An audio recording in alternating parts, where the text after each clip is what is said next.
안녕하세요 여러분. 오늘은 정말 중요한 주제를 다뤄보려고 합니다. 바로 고금리 시대의 부동산 투자 전략인데요. 자산가는 이 시기를 기회라고 얘기하고 일반 투자자들은 두려워하는 이 복잡한 시장, 어떻게 봐야 될까요?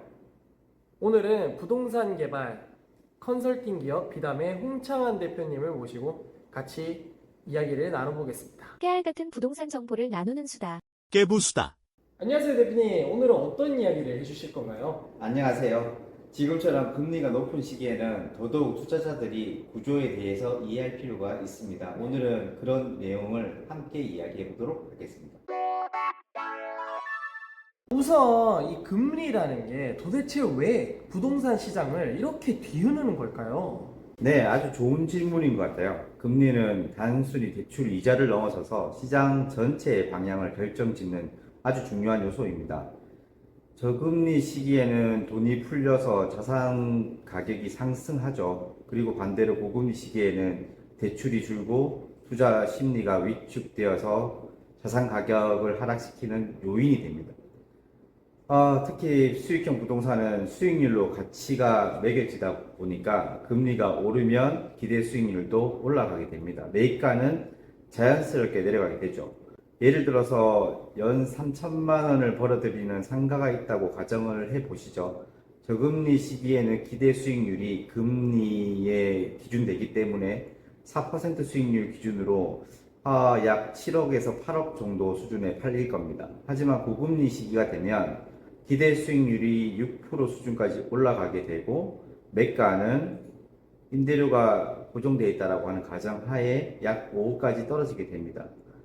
이 말은 같은 임대료를 받더라도 매입가가 줄어드는 형태로 수익률은 오히려 개선된다는 뜻입니다. 즉 고금리일수록 자산 가격은 떨어지지만 수익률은 오히려 좋아진다. 일반 투자자분들이 놓치기 쉬운 포인트네요. 그러면 왜 자산가들만 이 시기에 웃는 걸까요? 일반인들은 왜 힘들어지는지도 좀 궁금합니다. 핵심은 유동성입니다. 고금리 시기엔 대출이 어렵습니다. 이자가 높기도 하지만 금융권에서 유동성을 잠궈버리기 때문에 일반 투자자들은 레버리지를 써서 매수하기가 힘듭니다. 반면에 자산가들은 현금을 이미 보유하고 있거나 대출을 금융권에서 유리한 조건으로 받을 수 있는 환경이 조성되어 있어요. 또 다른 하나는 세금과의 연결성이겠죠. 고금리 시기에도 보유세는 내려가지 않습니다. 그대로이거나 혹은 더 올라가죠. 공시지가와 연결되어 있기 때문입니다. 임대 수익은 줄어드는데 일반 건물주들은 공실이 이어지는 상황에서 이자와 세금이 오르는 삼중고를 겪게 되는 거죠. 이런 경우는 흔한데요. 저희가 컨설팅했던 한 투자자는 올 초에 시세보다 약 20% 낮은 가격으로 상가를 매입하셨습니다. 매도인은 4년 전에 저금리 기조에서 70% 대출로 매입하셨고요. 이자와 세금의 압력에 급매로 정리하신 경우죠. 저희 투자자께서는 저가로 매입해서 현재 6% 수준의 수익률을 기록하고 계시고요. 저금리 기조가 다시 찾아온다면 그 수익률은 더 높아질 겁니다. 결국 유동성과 타이밍, 관리 능력이 모두 작용하는군요. 그렇다면 고금리 시기에는 다 팔고 나와야 할까요? 아니면 버텨야 하나요? 팔기보다는 관리가 핵심입니다. 임대 수익이 무너지지 않게 자산을 관리하면서 버티는 것이 중요합니다. 예를 들어서 공실이 생긴다면 즉시 리포지셔닝을 통해서 새로운 수요에 맞는 임차인을 유치해야 합니다. 임대료가 전반적으로 낮아지더라도 관리비 항목을 줄이는 방법으로 수익률 전체를 방어하는 전략을 사용할 수도 있습니다. 최근에 부산에서 원룸 건물을 매입하신 저희 고객도 매입하실 때 고민이 많으셨습니다. 시장이 이렇다 보니 저희가 매수를 건의드렸고요. 기존의 높은 공실률을 최소한의 비용을 예를 들어서 조명, 포인트 가구 등 트렌디한 옵션 변경을 하고 MZ세대에 맞는 타겟 마케팅을 도입해서 매입 1년도 안 돼서 현재 공실률이 0입니다. 그리고 10% 넘는 수익을 기록하고 계시죠. 이건 급매물을 매우 저렴하게 지금 시장 상황에서 매입해서 가능했고요. 또 그걸 매입할 수 있는 자본력을 기존에 가지고 계셨기 때문에 가능했습니다. 그럼 일반 투자자들은 어떻게 자산가들처럼 이 금리 사이클을 좀 활용을 할 수 있을까요? 핵심은 앞서 말씀드린 사례처럼 저금리 시기엔 유동성을 확보하고 고금리 시기엔 기회를 잡는 것입니다. 저금리 시기에 대출이 쉬우니까 무턱대고 투자할 게 아니라 유동성을 확보하는 데 주력하는 것이 매우 중요하겠죠. 고금리엔 급매물이나 공실 자산 중 수익형으로 전환 가능한 우량 자산을 고르면 됩니다. 왜냐하면 시장이 이미 매수자의 시장으로 변했기 때문에 그런 행위는 충분히 가능합니다. 공포의 투자라는 말이 있습니다. 전체 움직임에 반대로 행하라는 말로 보이는데 저금리 때 유동성을 확보해서 자금을 확보하는 것은 실제로 매우 어려운 일입니다. 하지만 기회는 그들에게 오는 것이죠. 저희와 함께 하시는 투자자들 사이에서는 최근 금리 기조에서 저가 매입, 리포지셔닝을 통해서 고수익을 실현하신 분들이 흔하기까지 합니다. 정말 이 멀티 유틸리티 개념으로 접근해야 가능한 전략이었군요.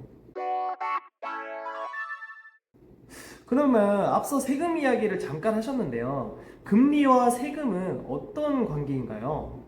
네, 금리는 수익을 흔들게 되고 세금은 고정비입니다. 고금리 시기에는 자산 가치는 떨어지게 되죠. 세금은 줄어들지 않습니다. 공시가 기준이기 때문이죠. 오를 수도 있습니다. 공실이 생겨서 수익이 줄었는데 세금이 그대로 나온다? 일반 투자자들은 2중, 3중 부담을 겪게 됩니다.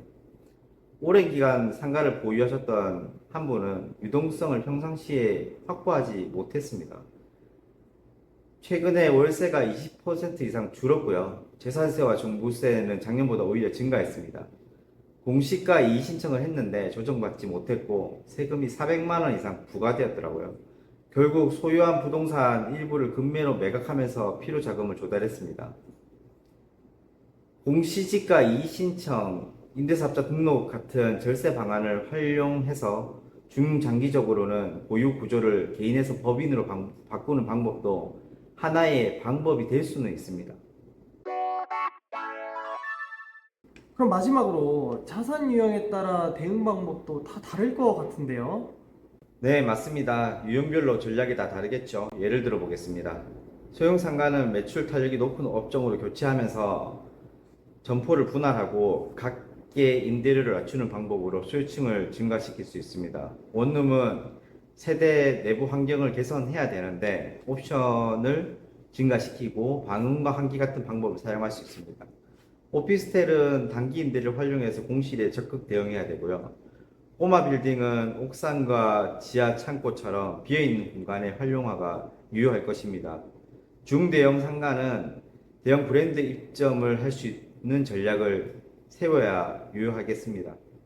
공간의 용도를 트렌디하게 바꾸면서 불경기에 소비자들이 쉽게 접근할 수 있는 탄력 업종으로 변경하는 것이 전략의 핵심이고 공실률을 낮추는 것이 이 전략에서 주요한 포인트입니다. 깨부수다. 오늘 정말 실전적이고 중요한 이야기들이 너무 많았습니다. 혹시 핵심을 다시 한번 좀 정리해 주신다면요? 고금리는 위기이자 기회입니다. 자산가처럼 싸게 사고 잘 관리하며 버티고 저금리 유동성이 확대되었을 때 비싸게 팔 수 있는 구조는 평상시에 준비되어 있는 사람만 누릴 수 있습니다. 그 준비는 유동성을 미리 확보하고 저희와 같은 매니저먼트를 통해서 철저히 관리하고 경기와 금리 사이클을 이해해서 시작된다고 할 수 있습니다. 자산가가 아니더라도 준비와 전략만 있다면 이 고금리 시장 속에서도 충분히 승산이 있다는 말씀이겠죠? 네, 그렇습니다. 금리와 자산, 수익, 세금의 구조를 이해하는 순간 시장은 더 이상 공포의 대상이 아니라 기회의 순간이 될 것입니다. 오늘 함께 해주셔서 정말 감사합니다. 여러분들도 이 고금리 시기를 꼭 기회로 바꾸시길 바라겠습니다. 감사합니다. 감사합니다.